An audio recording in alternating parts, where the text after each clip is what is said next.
Hello everybody! Good morning, ay good afternoon pala. So for today's video ay pakita ko lang sa inyo yung aking niluto na alamang yung shrimp ba na maliliit tapos nilagyan, 'di ba? Nung last vlog ko ay marami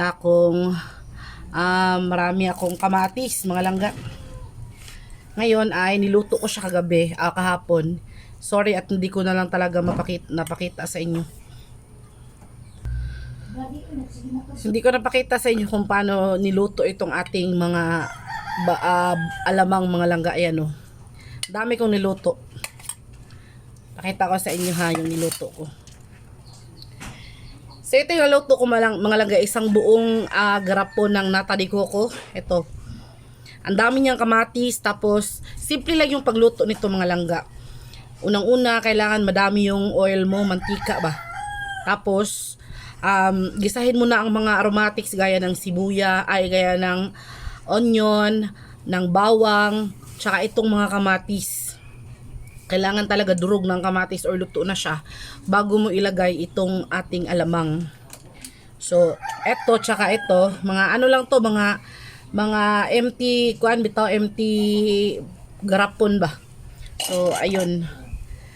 Tapos, since meron tayong konting mangga mga langga, ngayon naman ay kakain tayo ng mangga. Gamitin natin itong ating alamang na niluto ko kahapon. So hindi ko na lang siya na vlog mga langga dahil kahapon ay nagmamadali ako at nawala ng internet kahapon. So ito siya oh. Ayan. Supposedly nag live ako kagabi, kumakain ako nito. Pero since konti lang yung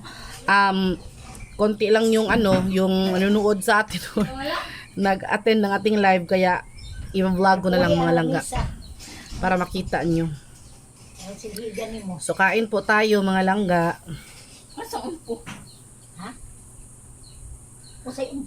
Kain tayo.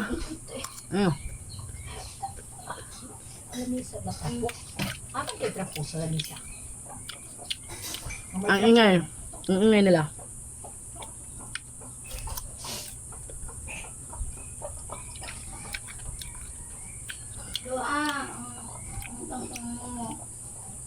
Mas masarap mga langga ang alamang kaysa masarap din naman yung patis tsaka brown sugar, pero masarap din to, iba din yung lasa niya ba. Na siya giluto di kamaya na di sintralan. Of course. Tapos, diba, igisa mo siya. Tapos mong igisa yung kamatis, nakikita mo na durog na yung kamatis, ilagay mo na yung alamang. Tapos, i-mix mo lang. Tapos, timplahan mo ng paminta at saka paminta lang. Tapos, kung mayroon kang Ajinomoto, gamit ka ng konti. Tapos, para mag-balance ang, lagyan mo ng suka. Or kahit huwag na magamit ng Ajinomoto. Sa akin, Magic Sarap yung gamit ko. Magic Sarap. Tapos, ayun, nilagyan ko ng konting suka para hindi masunog yung alamang. Tapos, nilagyan ko siya ng 2 kutsara ng brown sugar.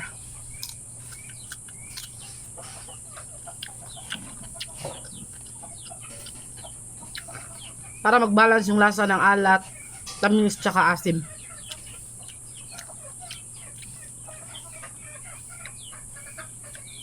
Pwede mo siyang talagang gawing ulam.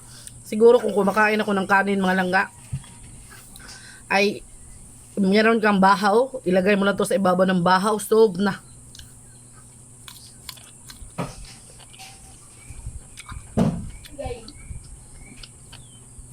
Yan nga, walang problema sa akin mga langga kung walang ulam. Kung kami lang dalawa na insect, walang problema. Kahit nag-ulam nga ako ng mantoy, mantika at saka toyo, ibahog sa kanin, yung solve na ang ulam. Kaso lang nandito mga seniors, mama, si papa, kawawa naman kung paulamin natin ng mantoy.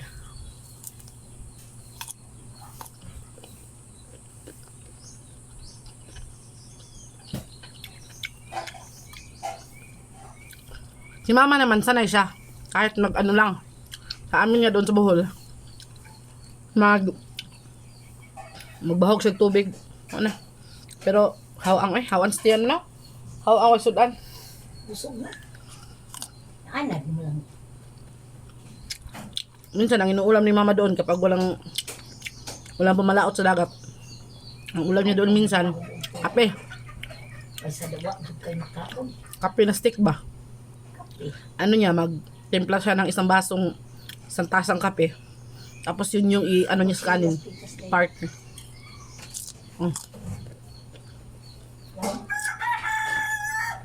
Layo Mama. Ayun. Ano tayo? Mangga day.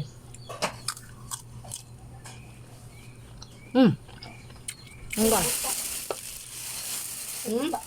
Kumbut. Ano na yung ulo mo?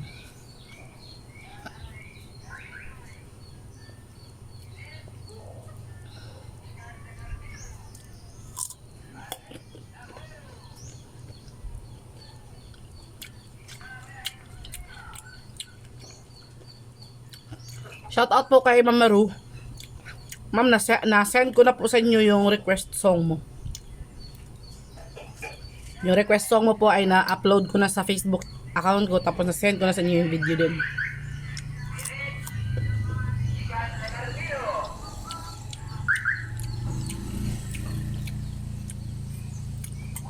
Kain tayo mga langga, oh. Samahan niyo ako. Samahan niyo akong kumain. No?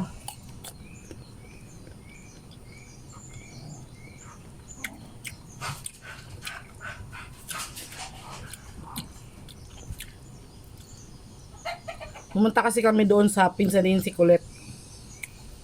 Nagpa-char-char kami doon para makahingi ng mangga. Marami kasing mangga doon mga langga, tapos nangahulog lang ba? Sayang lang. Nangahulog sila. Oo, nangahulog sila. Kaya, nung nahingi kami sa... Tagan eh. Dagan, namungi. Gagmay pala yung mga hug siya.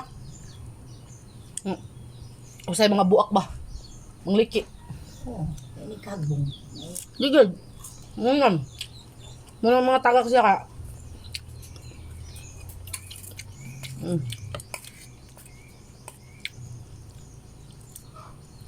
Sarap ng mangga, di ba? Libre na tong mangga.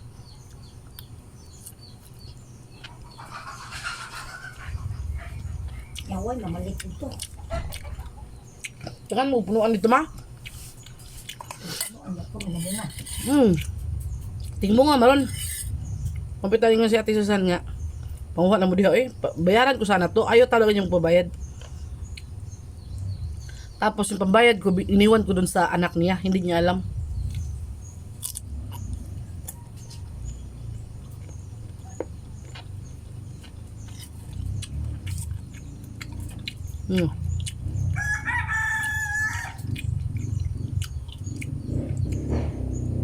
Mangga malangga is my comfort food. So, masarap talaga ng mangga. Pura soul.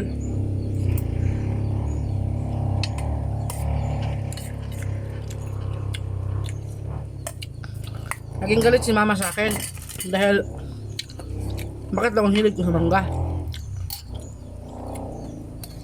Isa, hindi naman daw siya mahilig sa mangga. Hindi ako nagmana sa kanya. Kasi mahilig man ako sa mangga. Karoon na lang sa kanana, naghilig ito. Di oy hilig ko eh, elementary pa. Pero sa tuwa lang, di lang kay kumaka boilo gaon kay bisige mo kog panit. Marami man bibili. Ah.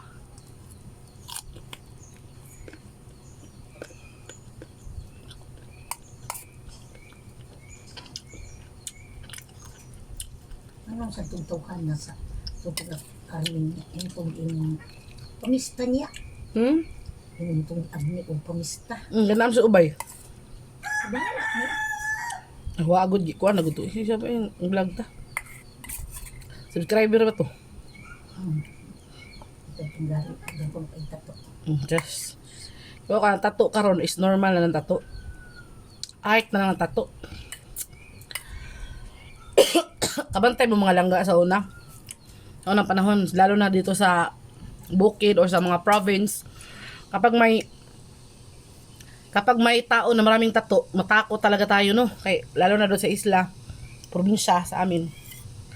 Magkita tayo ng taong maraming tato, matakot tayo. Pero, ngayon, panahon ngayon, kapag maraming ng tato ang tao, tapos ang ganda pa ng mga tato, sikat yun. Artist ba? Kasi, tattoo is art. Depende kung paano mo anuhin. Kung ano yung tattoo na nilalagay mo. Pero, gaya sa akin, gusto kong magkaroon ng tattoo, pero ayaw pumayag ni mama. Gusto ko ng G-clef. Kasi mahilig ako sa music. Gusto ko ng G-clef dito. Or dito, habang hawak, or dito talaga, kasi hawak mo yung microphone ba. Hawak microphone, tapos may G-clef dito, di ba? Ang ganda, pero ayaw talaga mama. Takot din ako sa takot niya ako magpa-injection, may tattoo pa.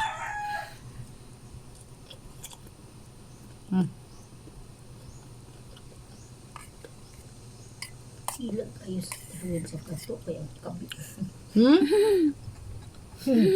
Si Eroy nakikita ang kato sila. Ang kabit doon ni Librada kan pa yung tato. Dagang kay Arius, dagang kay tato. Tang-tang ba ng say?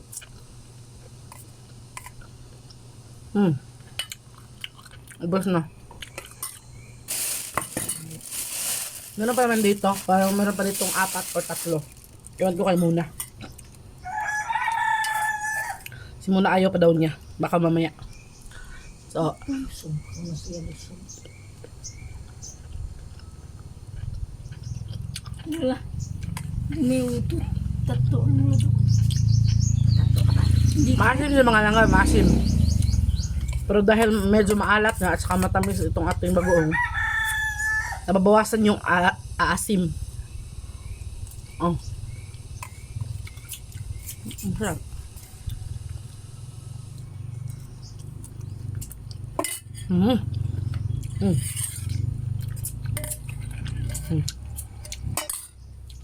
Zero na. Yan mga nga, thank you. Tapos nung kumain, tagbaw na ko. Ito kung gusto nyo, kuha lang kayo. Ang dami pa. Tapos meron pa dito. Kasi hindi siya nagkasya. So yun na lang muna for today. Maraming salamat ulit sa panonood. Thank you ulit mga langga. Shoutout po sa inyong lahat. And sa mga gusto pong ulitin ko, mga gusto mag-request ng song, pwede po kayong mag-comment dyan sa comment section. Tapos ilalagay ko ang aking Facebook account. Pwede po kayong mag-message sa akin directly. And ilagay nyo doon ang title ng song. So ito po yan po yung way of saying thank you ko. Dahil nag-subscribe kayo sa amin. At patuloy kayo sumusuporta, nanonood. Yun yung yun yung way ko para magpasalamatan kayo mga langga. So maraming salamat sa inyo lahat. God bless and have a good day. Mabuhay tayong lahat mga langga.